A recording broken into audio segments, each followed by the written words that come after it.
नमस्कार be news रो स्वागत करुछि मु गीता। आसत देखिबा भद्रक जिला वासुदेवपुर ब्लॉक खबर। कांग्रेस तरफ केंद्र और राज्य सरकार को दरदाम वृद्धि प्रतिवाद रे विक्षोभ।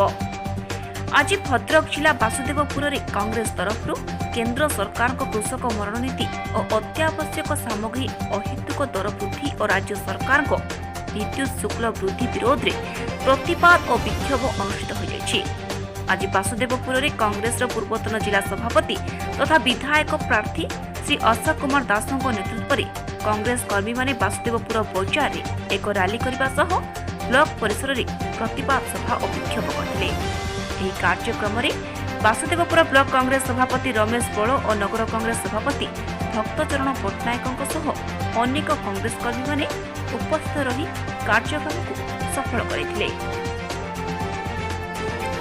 वासुदेवपुर प्रताप कुमार पाढ़ी को रिपोर्ट।